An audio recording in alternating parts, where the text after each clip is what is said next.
In a situation that caught me completely off guard, it turned out there wasn't a spot reserved for me during a family trip I was hesitant about from the start. This journey was meant to take us to a luxurious hotel, a setting I was not eagerly anticipating. My husband, Henry, seemed to ignore the obvious tension directed towards me and chose to walk away, promising we'd reconnect at the hotel's checkout. Left alone, I watched as they vanished into the opulence of the hotel. My name is Olivia, and this year marked my 32nd birthday. I'm a stay-at-home mom, sharing my life with Henry, my mother-in-law Sophia, and my 5-year-old son, Jack. Henry and I first crossed paths on a blind date 5 years back, leading us to tie the knot and enjoy what appeared to be a loving and dispute-free life, at least in the eyes of our neighbors. Our bliss was further solidified 4 years into our marriage with the birth of our son, Jack. Despite his busy schedule, Henry was a hands-on dad, contributing significantly to childcare, leaving me with no real grievances. Our household dynamics took a hit about 3 months ago following the death of my father-in-law, necessitating Sophia's move into our home. It had been ages since I last saw her, with our only encounters being at our wedding and a visit to announce our engagement. Unfortunately, my initial impressions of Sophia were far from favorable, in stark contrast to the warmth and kindness shown by my father-in-law. Sophia's skepticism about my suitability as Henry's wife was palpable, questioning his choice in me and predicting a future filled with challenges. Despite Henry's efforts to win her over, her disapproving gaze lingered. Eventually, she conceded, influenced by her husband and Henry, though her upfront criticisms in my presence were hard to forget and remain a point of contention to this day. Feeling a bit anxious about how things would pan out, I decided to adopt a positive attitude and do my best to get along with Sophia once she moved in with us. When she arrived, along with her things, I jumped in to help with the unpacking. Sophia was surprisingly sweet with Jack, who had just turned 5, showering him with attention while Henry and I sorted through her belongings. I took charge of organizing the smaller items while Henry handled the heavier lifting. The process was pretty smooth, and before I knew it, only a few bits and pieces were left for me to arrange. During the unpacking, I placed a fake plant in a spot I thought would brighten up the room. However, Sophia questioned my choice, suggesting a different location. Her tone felt a bit harsh, but I brushed it off, thinking maybe she just had a strong opinion about room aesthetics. I moved the plant without arguing, hoping to keep the peace. Meanwhile, Sophia spent some time with Jack and then turned her attention to the TV, leaving me to juggle watching Jack and finishing up the unpacking.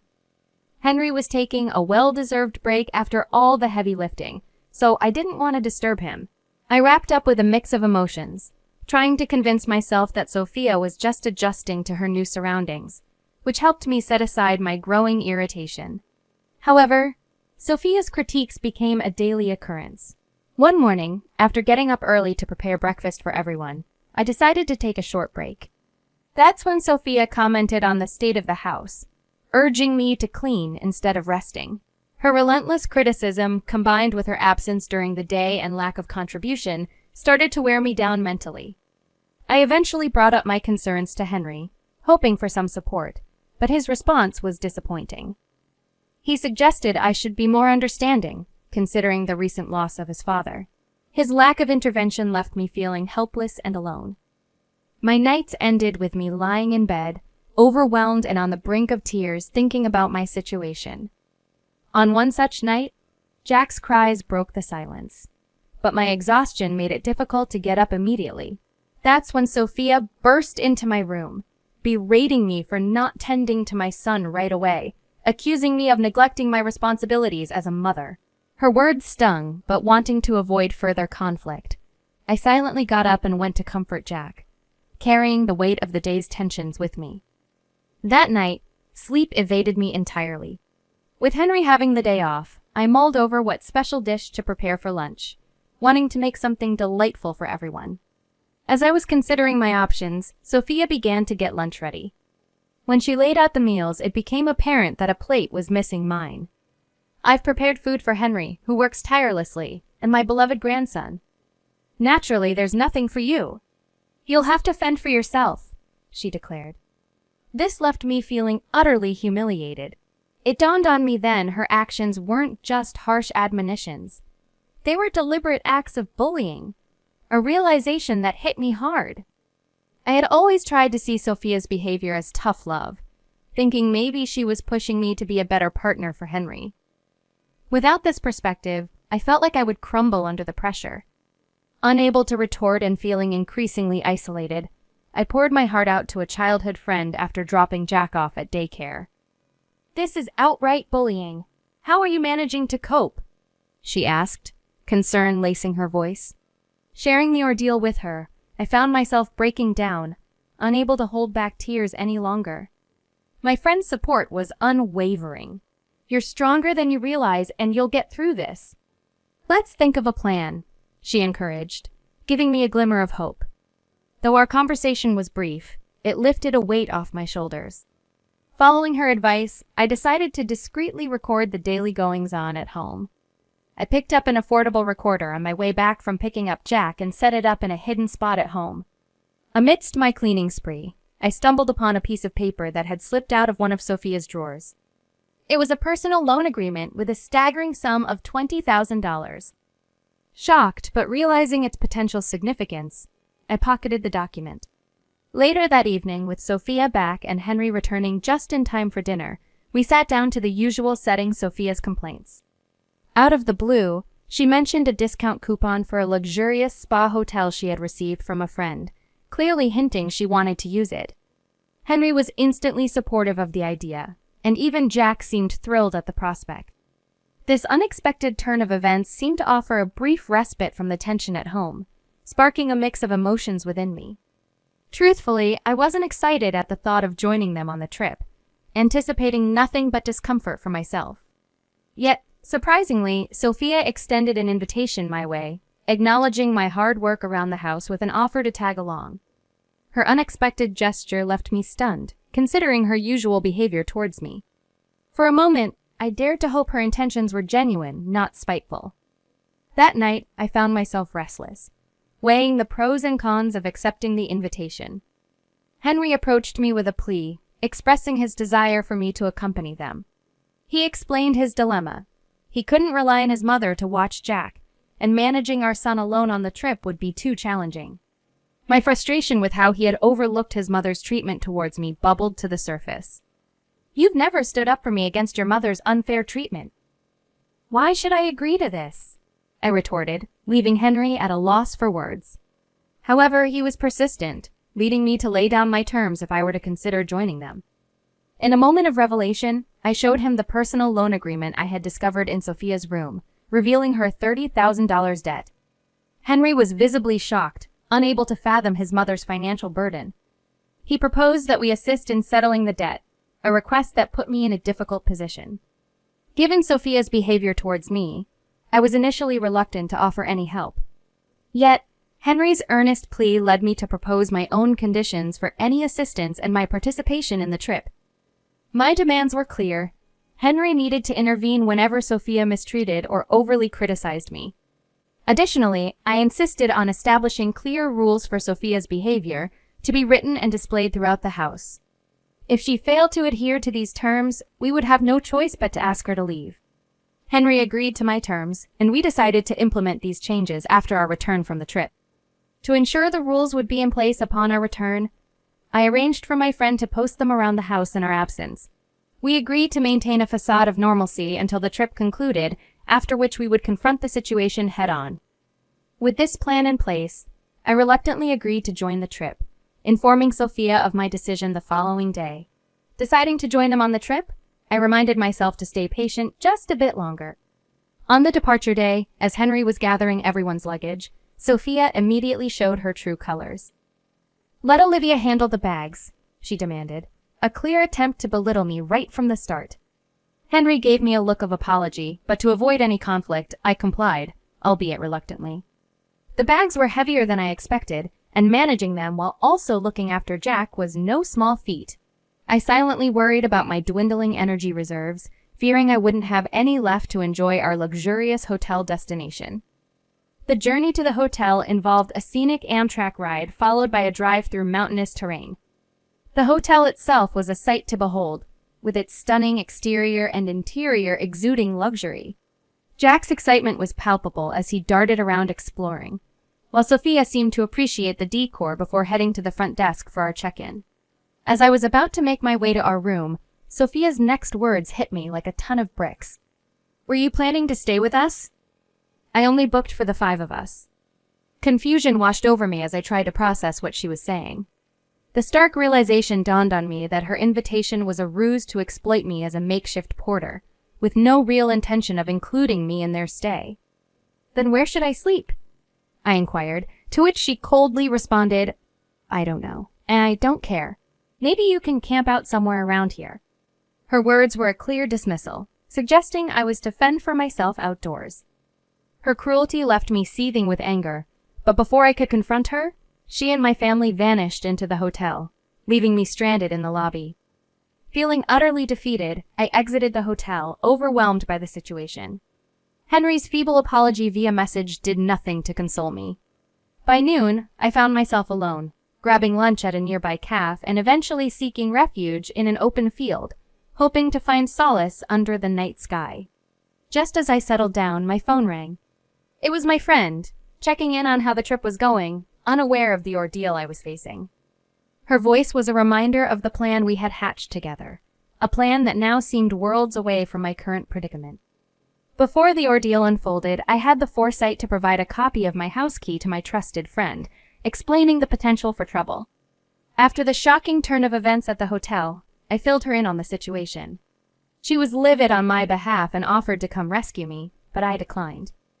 I knew that leaving would only play into Sophia's hands, something I wasn't willing to let happen. The uncertainty of her future actions weighed heavily on me, prompting a call to a lawyer for advice. I shared my evidence of emotional abuse, considering legal action against her. Although the outcome was contingent on proving premeditation, I was reassured by my lawyer that my evidence was substantial enough to pursue a case. Exhausted mentally and physically, I found solace lying in the grass under the night sky, letting the cool breeze envelop me as I contemplated my next step.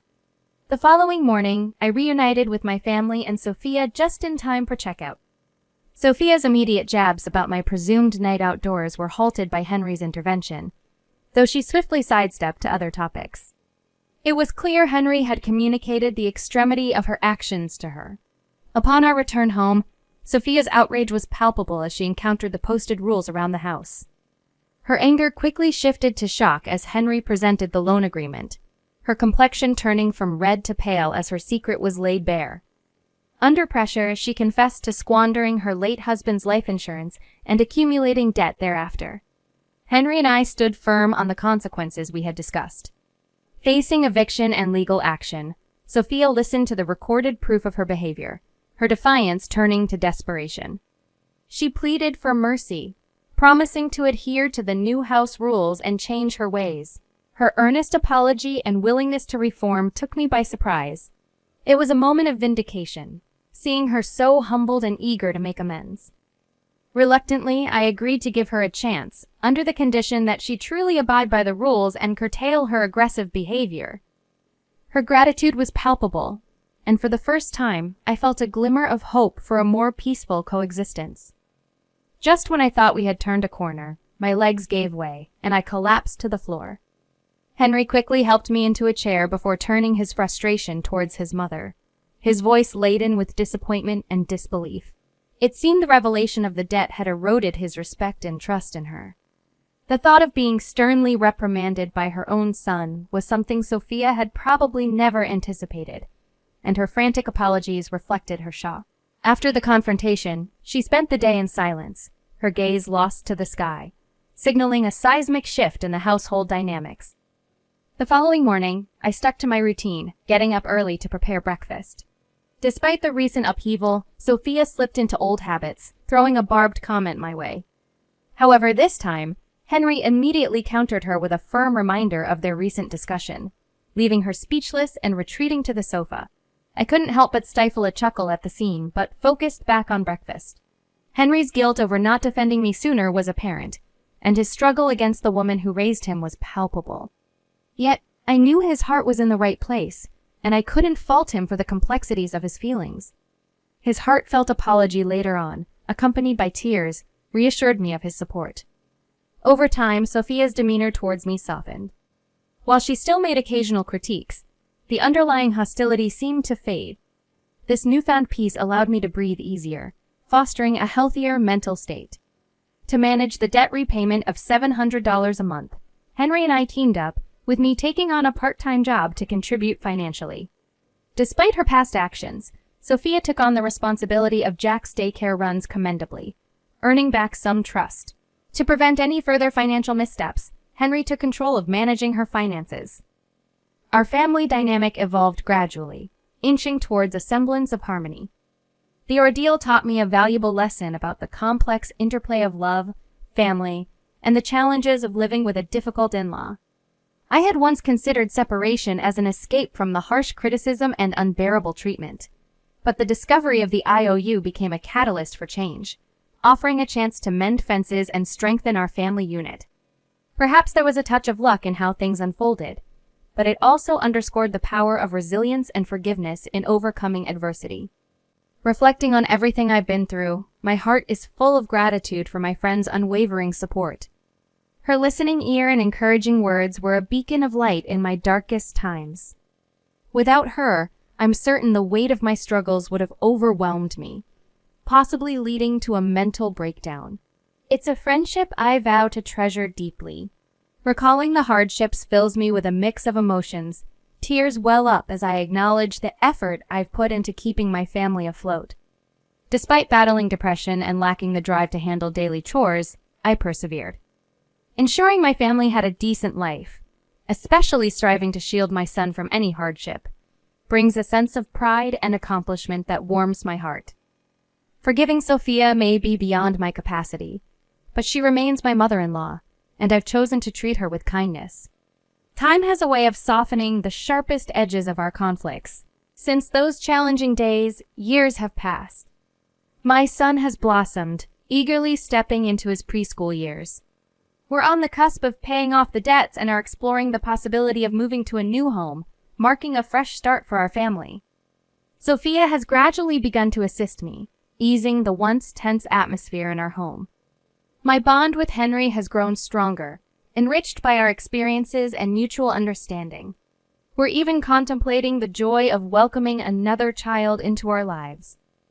Our family stands on solid ground now, a testament to resilience, love, and the quiet strength that comes from facing life's trials head-on.